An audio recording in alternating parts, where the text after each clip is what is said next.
When the Prime Minister visited the RSS headquarters, how did you read the symbolism of that moment?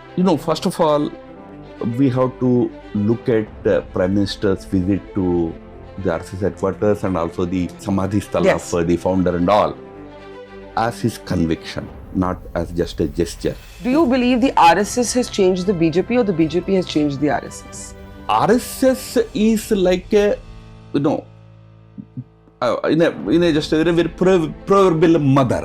One thing that I feel very sad about in present milieu is that we have done away with social untouchability, right?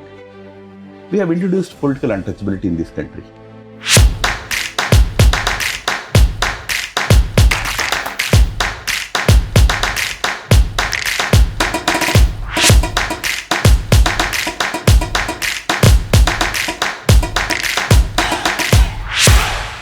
MADHAV'S, in the introduction to your new book, which looks at the seminal speeches of the RSS, you say that the RSS is very difficult to understand and very easy to misunderstand. So let me start there. What is the one thing you think people have not understood about the RSS even today? And what is the one thing that people misunderstand about the RSS even today? Oh, misunderstandings are many about the RSS. All those criticisms that we hear about RSS are all essentially misunderstandings about the functioning of the RSS, right from the olden days, calling it an upper caste organization, Brahminical organization, etc., to anti-Muslim, anti-minority, to anti-constitution, anti-Ambedkar. All these kinds of portrayal of the organization were either out of lack of understanding or a deliberate attempt to malign a strong organization. So misunderstandings are many. But the first part, why it used to be difficult to understand RSS for an outsider was because RSS always remained in a very closed organization. So yes. we used to very proudly say, if you want to know RSS, come to Shakha. Come to RSS. Yes. No, not everyone can come to Shakha. Not everyone can come to RSS. But having said it, under the current chief, the RSS has now opened up much more, and that old system of to understand RSS, you have to come to RSS has now changed. To make you understand RSS, I am ready to come to you. That is the new trend in RSS. Bhagavat himself, Satyam Chalakji himself does so much of outreach. Now I think people are able to understand it better than... If Dr. Hegdewar, the man who founded the RSS, was alive today, let's say he was born in this era and he looked at the RSS. What do you think would surprise him the most today about the RSS in the way that it has evolved? Oh, see, right from the beginning, Dr. Hegdewar was clear about one thing, that he was not creating any ideological body. That's so interesting because the RSS is seen as purely ideological. He was right from the beginning stating only one thing, that, ours is a great culture. We are a great society, but somehow certain social evils and other things have kept us divided. That divide had led to whatever, political misfortunes this country had met with, including colonial rule and all that. So his only objective was to create greater unity in the Hindu society. Now today when I say, that may sound communal, that may sound parochial. But remember, in 1910, 1920, those days, if you read Arvind Ghosh, if you read even Ambedkar, if you read Gandhi, if you read Tilak, all these people used to very naturally say that the mainstream Hindu society here needs to be reformed in order for us to build a good country after independence. That was a very clear thing. Nobody said it is a communal approach, why only Hindu society, because they all believed that the mainstream society is Hindu. The problems with this country is because of untouchability. Where was untouchability? It was in the Hindu society. Caste divisions, where were they? It was in the Hindu society. See, the whole effort was that, Ambedkar was very categorical. He tells Congress leadership that unless you reform Hindu society, there is no salvation for this country. For the RSS to remain contemporary, for any organization, any of us, journalists, politicians, public figures, intellectuals, ideologues, for any of us to remain relevant as the world changes, we have to change with the world without giving up some of our core beliefs. Would you say the RSS's biggest shift over the decades has been in relation to caste? Because even if one goes through some of the old speeches to the speeches that would be made today, I would say that the RSS has changed, has adapted to the new discourse that caste is not preordained, your profession is not preordained. Discrimination, of course, is unacceptable. So how do you look at the RSS's evolution on caste? It's a very interesting journey in the last 100 years. But first, let me tell you, the very secret of RSS survival, not just survival, but continuous growth over a period of 100 years. And at 100 years also, the RSS is growing. Largest number of youth representation, if there is any one organization in this country, it is RSS. It's able to attract young minds, young people, even at 100. The reason being, the RSS has always kept itself contemporaneous. That's why I always say that it never became a prisoner of any particular dogmatic approach or anything. So give me an example of something the RSS used to believe 30 years ago that it has abandoned or changed. See, RSS approach always has been that when it comes to modernity, just remain one step behind the society. When it comes to idealism, always stay one step ahead. So present an idealistic model before the society. Society will immediately accept you. But in terms of modernity, society may go much faster than you. I mean, so why do you have to remain behind? One step behind. Why? Don't go far behind. Why? Because in modernity, you have to be a little discretionary. What is good for us, accept it. What is not good for us, wait. Make it, wait for it to become relevant. Wait for change to take place and then support it? Then if it is good change, accept it. If it is not a good change, then have the courage to say, no, this is not good for us. So that mindset has helped RSS remain relevant from time to time. As far as caste is concerned, not just with RSS, through the freedom movement, the biggest battle between Gandhi and Ambedkar was over the question of Varnashram Dharma. Gandhi used to say that no, Varnashram Dharma was a sacred institution. It was a very good institution. Ambedkar used to say that no, that is the root of all problems. I mean, Gandhi fought for the equality between castes. Ambedkar fought for the annihilation of caste. Yes, Ambedkar wanted that whole system to go. Yes, completely. Yes. Gandhi said, no, there are evils, let's remove evils. Untouchability being one such evil, caste hierarchy. So where does the RSS come in? RSS, between these two schools of thought? So in RSS, if you read the initial discourse of Deen Dayal Upadhyaya or even Guruji Golwalkar, there used to be this similar approach that don't blame the Varnashram Dharma per se and then start blaming Hindu society as the evil society and all that. No, this was an arrangement. Today that arrangement has outlived. So the caste that we see today probably has acquired certain evil tendencies. Those have to go. That has been the stand right from the time of Guruji Golwalkar. That trend continued, and then when Balasaheb Devras became the chief, the third chief, he very boldly made that statement in Pune, in which he said that this outlived institution of caste should go lock, stock and barrel. And he said if untouchability is not a crime, nothing in the world is a crime. So this was a very bold stand coming from RSS. I'm saying those statements. So when your critics call you as in the RSS Brahmanical, how do you respond to it? Oh, that's a very old criticism. Nobody says that. Today you don't hear it. But if maybe 15 years ago, 20 years ago, today what is the one criticism of yourself that you hear that you feel comes from a lack of understanding? I'm not talking about political critics. I'm talking about social critics. Today's, on a lighter note, don't take it seriously. Today's biggest misunderstanding about RSS is that it is controlling Narendra Modi and BJP. It is because of BJP, RSS that BJP is not able to take it. Why is that a misunderstanding? Now that you've brought it, absolute misunderstanding, I tell you. Not today. In the entire history. See, in 1950, when Bharatiya Janasangh was created, the RSS took a very clear decision about its role or involvement in politics. I must say that has not changed even after 75 years today. It remains the RSS stand.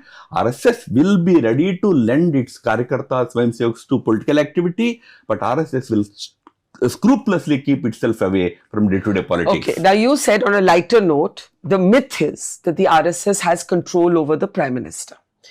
In the Lok Sabha elections of 2024, I believe, as a student of politics, and you can correct me if you disagree, that the RSS showed, whether it meant to show that or it didn't show that the BJP needed the RSS to win elections by large margins. The BJP slipped below a majority, and it is widely believed that the RSS's full enthusiasm was not there in some parts of the country, one. And two, JP Nadda ji had made that comment that BJP can now live autonomously of the RSS, and the RSS showed, or the RSS Karyakarta showed, that the BJP needs the RSS. That doesn't mean the RSS doesn't need the BJP. So I'm not saying the RSS controls the BJP or the Prime Minister. I'm just saying the BJP needs the RSS. Would you agree with that? Look, I am also a party activist today. And for many years in the past, you have been the person mediating between the party and the RSS, or the channel between of communication. I mean, I'm originally from the RSS. I continue to be an RSS. I know. So, the point I'm trying to make is, as a political activist, I have to be careful about my support base. Whether it is RSS or anybody else, I have to keep them with me. Yes. That will always be the approach of the BJP. RSS cadres who generally like the party's programs, party's activity, party's ideas and all, we have to keep them with us. But we also have to then try and get the support of all others. But would you agree that the RSS worker was not fully enthusiastic in 2024? That's I was coming to that only. As an RSS man, from the RSS point of view, I should not say that if you lose 30 seats in UP, I taught you a lesson. But if you won all the seats in Madhya Pradesh, you won because of me. No, that is a very defeatist argument, a very unfair argument. So, why it happened like that in 2024 elections is something that BJP had to introspect. It did that introspection. It did that probably assessment of what went wrong. But as far as RSS cadres are concerned, they support the party on a principle, and there was no change in that principle. But was there a sense of hurt after Nadda ji's statement in the RSS worker? Workers probably when they... I mean, honestly speaking, I have read that interview fully. Yes. He said it in a context. I mean, the context was that, there was a time when, you were very young, you needed it. Today you grew up, you manage your affairs. Today you're a political force of your own. That doesn't mean we no longer want them, we discard them. No, nothing like that. But obviously, statements can be understood in different ways. It did create some confusion, but I don't really think that because of that statement or misunderstanding about the statement, RSS would have worked against BJP, not at all. When the Prime Minister visited the RSS headquarters, how did you read the symbolism of that moment? A lot of people felt that this means if there was some tension, now the tension has been ironed out. Now, tensions are natural. Even within a larger parivar, the Sangh parivar, any degree of tensions can take place. How did you see the visit by the Prime Minister to the RSS headquarters? First of all, we have to look at the Prime Minister's visit to the RSS headquarters and also the Samadhi Sthala of the founder and all as his conviction, not as just a gesture. Many times people try to interpret it as a gesture to please somebody. Neither RSS wants that kind of gestures, nor Prime Minister did it as a gesture. Out of genuine conviction, as an RSS man, in the 100th year RSS has entered.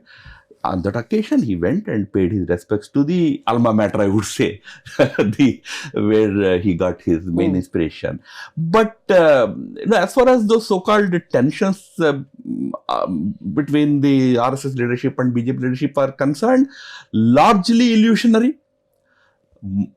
Broadly, they are all based on certain mythical understanding of this relationship. There has always been constant exchange of notes, exchange of views, even during these months also. And as far as Prime Minister and his meetings with RSS leadership are concerned, all through they have been happening. Only thing is they are not publicized. Prime Minister or RSS chief going and meeting the Prime Minister or other RSS leaders meeting Prime Minister, They have always happened like a family, but every time you don't publicize, you don't give a public statement, you don't do a photograph. Since your book is all about speeches, every time Mohan Bhagwat ji makes a speech, there's a lot of speculation by journalists. Oh, was it a message to Modi? Was it a message to so and so? So, for example, after the elections, when Mohan Bhagwat ji spoke about how your political opposition is your political opposition, not a personal enemy. I'm paraphrasing. Later, he made a comment on, 75 years. That was also seen as, oh, who is he? Ye kiski taraf ishara hai? When you look at those speeches, and to those who thought that, is this a message to government? Is this a message to Prime Minister? What would you say? Look, RSS BJP relations have been a fodder for all of you for many decades. Barkha, you have been in this profession for many decades. I am the we have had these debates many times in our previous avatar in NDTV, other places. This has always been a good fodder for media. That's why time to time some statements are dissected and interpreted. Of course, I do agree that there is a possibility of that kind of an interpretation. Probably we have to be a little more careful. But when RSS leadership speaks, please remember, they don't speak keeping a given political situation or a given party or a leader in mind. They broadly speak for the whole country, and more importantly, a direction for the RSS Swayamsevaks, RSS members.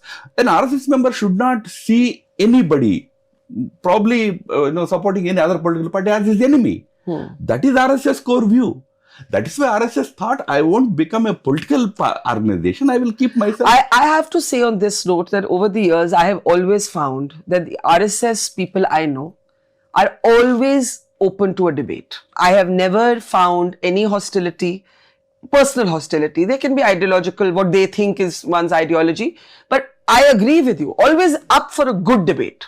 Often political parties, politicians on both sides are more intolerant than the RSS about a debate. So I just wanted to say that to you, Ram Madhav ji. Now, on a more serious note, Mohan Bhagwat ji made a speech about not going to look for a shivling under every mosque. And it is a very significant statement because, as you said, it is also a cue to the workers, to the base. Now, we have this big debate over how far back in history do you go. There is a Places of Worship Act. The feeling was that after Ram Mandir, Ayodhya, it would end. Now we're looking at Mathura, we're looking at Kashi. How did you read that particular speech of Mohan Bhagwat ji? As the organization grew stronger and it became the mainstream organization in the country. Yes. By the way, may I remind to you, I myself had the experience with one of the senior colleagues of yours, journalist in Delhi, who told me very interestingly that we always used to think that RSS will be a fringe force in this country. We never thought that you would become this far. Who said this? No, names are not important. Okay. But we used to think that you are a marginal force. Marginal force. You are a communalist force, but you will be in the margins. But you have become the mainstream, which is a reality. Today, RSS is the mainstream. Not in terms of organization strength alone. In fact, as an organization, probably RSS members inside Shakha are only 10%. The supporters are 90% outside. Having reached that stage, now the view of the Sarsang Chalak Bhagwat ji is that we have to be able to bring along 1.4 billion Indians with this thought process. Because the thought process essentially is that we are one people, one family. Nobody in this country has come from outside. Maybe we are having different religious faiths. We all have to live together as one family. He's trying to drive home that point. He's doing it on both sides. When he engages with the Muslim leadership, Christian leadership and others, he tells them that you understand this basic oneness of all of us. And to the cadres and also to the wider society, his advice is, do whatever you want to do, but make sure this harmony is maintained. In that sense, he is a little more open than probably the previous leaders. Yeah. But how do you see this debate around who is a Hindu? For the RSS, that has been a key core principle, and that has also been a big part of the debate around the RSS, supporters and critics alike. And I want you to explain that, because I know I've seen some of your interviews where you have said non-constitutionally we remain secular, but culturally we are Hindu. Can you explain what this means? So, on that whole secular, not non-secular debate, in the context of our constitution, I always reminded people that, remember, the word secular did not exist in our constitution until 1976.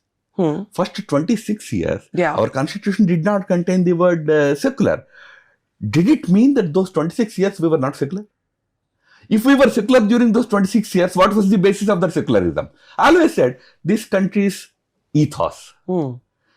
That is precisely what even Ambedkar had said in the Constituent Assembly. Even Nehru concurred with it. That's the reason why they said that there is no need to specially mention secular here. Because this society has a particular way of behaving. You know, Rafale aircraft came to Chandigarh, first batch of 5 aircraft. Defense Minister Rajnath Singh ji went there, but there was a pujari with a lemon to put under the wheels of the Rafale. That's our culture. Is it communal or is it secular?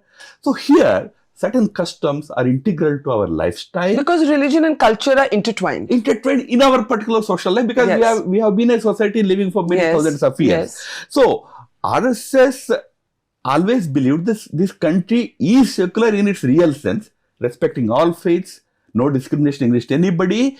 But as a political institution, state has to be secular. In this sense, respect all religions equally. No positive discrimination, which we call sometimes as appeasement, nor any negative discrimination. Both should not be there.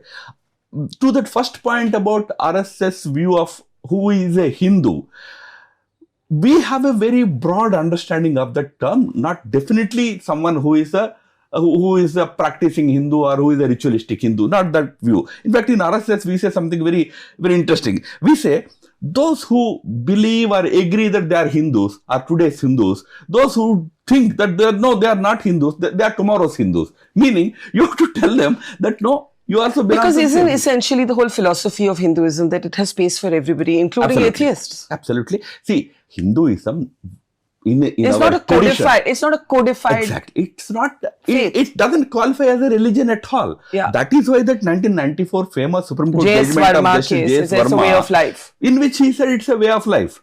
The point is, we gave certain philosophical framework for the people of the whole world, by the way, which was supposed to be practiced by people of this country, whom we call as Hindus. Now, Bhagavad Ji is so liberal. He says, suppose you have some issue with that word, use Bharatiya, no problem. But content should be the same. I mean, you agree that we all belong to this great historical, great tradition, great value system.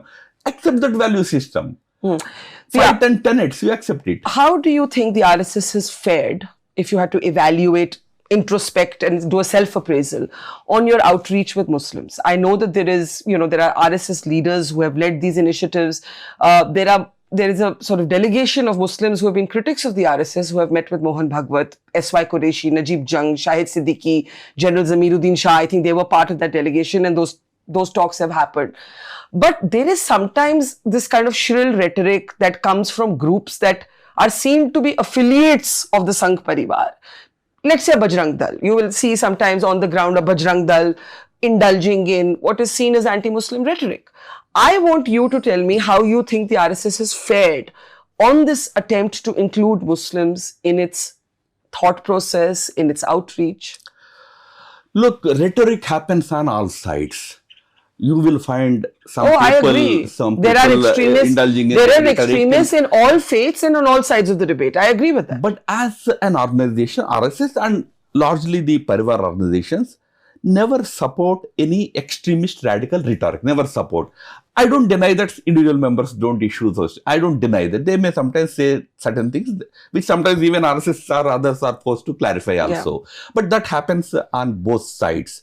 But on that larger issue of how RSS engaged with these so-called non-Hindu communities, see, initially RSS focus was largely about consolidating the Hindu society. That was the main focus. I would say breakthrough happened during emergency very interestingly. Really? When the RSS and Jamaat-e-Islami both were banned by Indira Gandhi. She did a great service to us by putting both of them in the same jails. In jails, they were together. They had some interaction. They had some understanding.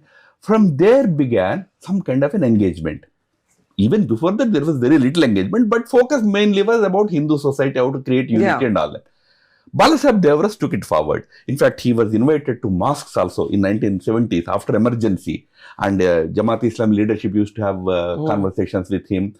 Just before that, in 1973, there was a very famous interview by Guruji Golwalkar to an Iranian scholar by name Jilani. That was a very, very eye-opening interview about what RSS thinks about this whole Hindu-Muslim question.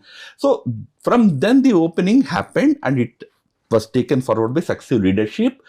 I also was part of a major exercise undertaken by Sri Sudarshan as RSS chief. He conducted 6 day-long meetings with Christian groups in 6 cities in the country. I was present in 4 of them. How interesting. So the whole idea was that let us not fight with each other, let us try to understand each other. There were good engagements, there were very acrimonious engagements. I was privy to those things. One day we will write about it. But that effort happened. And you are seeing how Bhagavad Ji is trying to engage, as you rightly mentioned, 5 or 6 of them met with him. In fact, Bhagavad Ji went to a madrasa in Delhi, wanted to understand what is taught there, what happens. So this engagement is increasing. The effort is that now that we are able to create larger unity in the country, let's try and see we can bring more people into. So you mentioned Indira Gandhi. Despite this ban, Neerja Chaudhary's book actually has a very interesting section on Indira Gandhi's relations with the RSS. And one of the points she makes is that Indira Gandhi, despite all of these politics, always kept a channel of communication. She always engaged with the RSS leadership. Today, we are in a very different situation where Rahul Gandhi doesn't just fight the BJP, he keeps attacking the RSS. This is despite the fact that Pranab Mukherjee, and you saw what a big debate there was on it. Pranab Mukherjee actually visited the RSS headquarters, and his daughter always says that that is the beauty of India, that you can disagree and you can engage in that way. So I want you to talk about how that interplay has changed from the time of Indira to the time of Rahul Gandhi.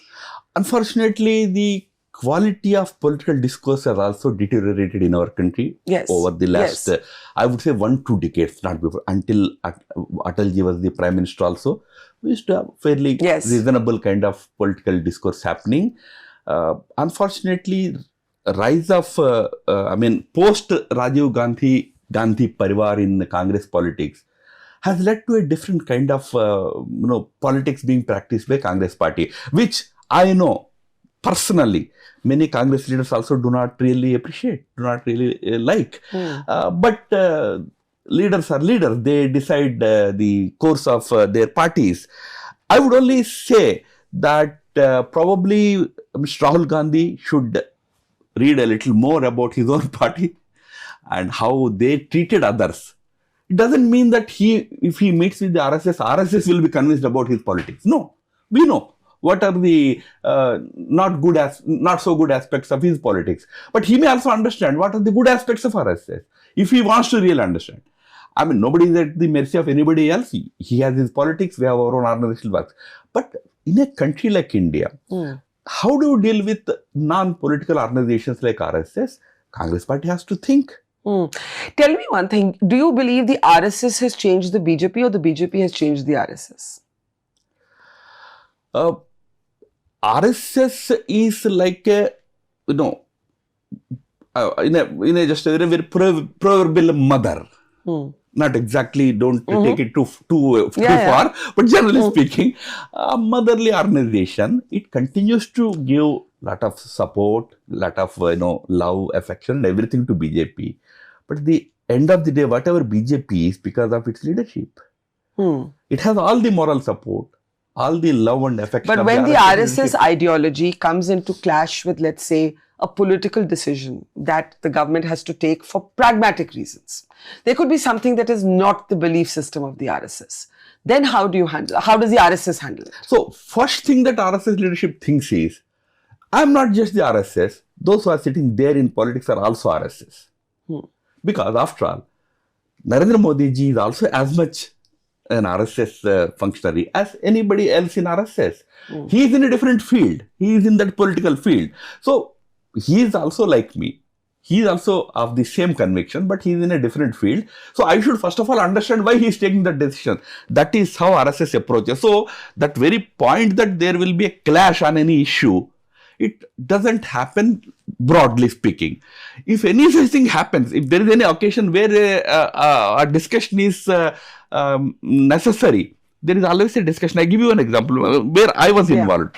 Whether to have an alliance with PDP or not in Jammu and Kashmir was a major issue between us in BJP and of course some leaders in the RSS.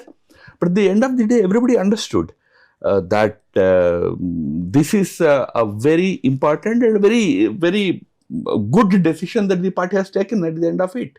Or India's engagement with the Taliban right now. It may not be ideologically something that fits in with what most Indians think, but it's done for other reasons. So I wanted to go back to that alliance, that PDP alliance, because I know how much work you've done in Jammu and Kashmir. What made you do it when it was not at all ideologically in sync with the RSS and even with the BJP?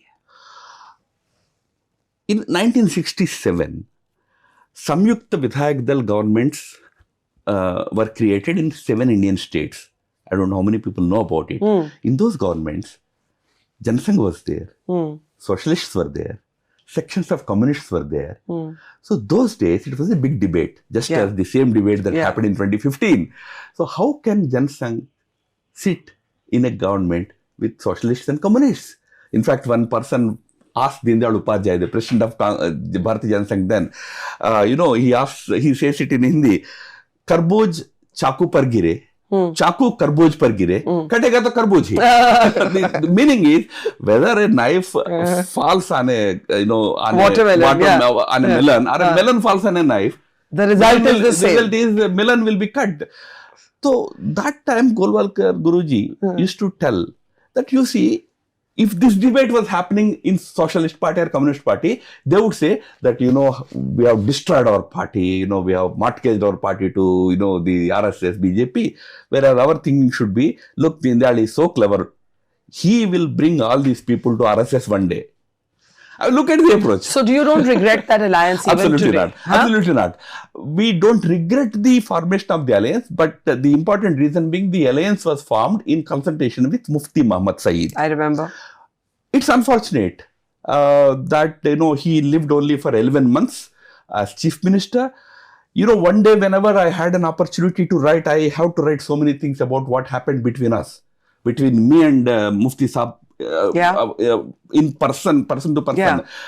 Even probably PDP may say these all lies, there is no proof to it. Obviously, Mufti Saab is no more, so I can't produce proof. But I can tell you, from those 11 months of my interaction with Mufti Saab, I came to the conclusion that we took the very right decision. But it's also a fact that afterwards, after Mufti Saab's death, we tried to again have the same arrangement, continue for more time. We succeeded for some time, maybe a year and a half. Afterwards, we found that it's not probably working. We had to quit. No, I'm not blaming anybody. Sometimes these things work and sometimes they don't work. You must do a book on Jammu and Kashmir because you've been a real insider there. Because there are people who write about things of Jammu and Kashmir. I tell you, on those sensitive states, certain things have to go with you to grave. I agree. You should never be in an enthusiasm to disclose things. I agree. Because it's national security and it's sensitive. Many aspects. And the other person is not there. He cannot vouch for it. I agree. Anyway. I agree. But in the end, let me ask you this. 2 questions in the end. One is, what would you want to change? This is 100 years of the RSS. In the next 100 years, what should the RSS be looking to change about itself? Women, for example, the participation of women is a big contemporary question. So I have to ask you about that. Look, as far as women are concerned, there is again some kind of a misunderstanding about the RSS. The RSS has 2 parts. One is the day-to-day activity, which is called Shakha. Shakhas are physical activity essentially. So physical activities can happen separately. So we have football. Women and men play football separately. Even you have clubs. Lion Ladies Club is separate. Lions Club. There will be different kinds. We have schools. Men. So certain types of activities happen separately. That doesn't mean there is any discrimination. Outside, shakhas for women are run separately by Rashtriya Sevika Samiti, again aligned with RSS. It's not something totally separate organization. But otherwise, RSS has been now very keenly pursuing the project of bringing more and more women into this whole nation building activity. In fact, the RSS, you asked about what is the next agenda of next 100 years. RSS already announced Pancha Parivartan. 5 tops of transformation it wants to achieve in the society. You will be amazed to hear those transformations that RSS wants to bring in. They want, family systems to be strengthened. By family system, again, not any retrograde sense.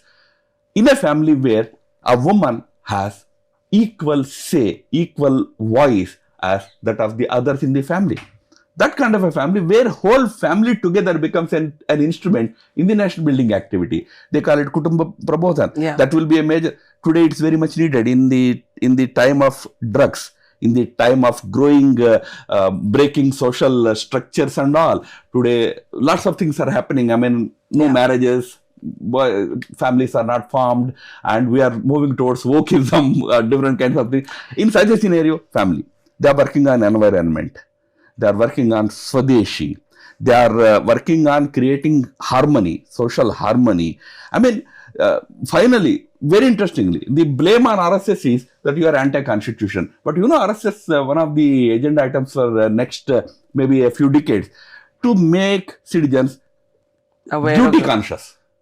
India's constitution has fundamental duties. Fundamental duties as Article 51A. Nobody knows. There are 10 duties. RSS is now taking up that as its next mission to educate people about fundamental duties. So, RSS has its own agenda set for the future. That is Hindu Rashtra for RSS.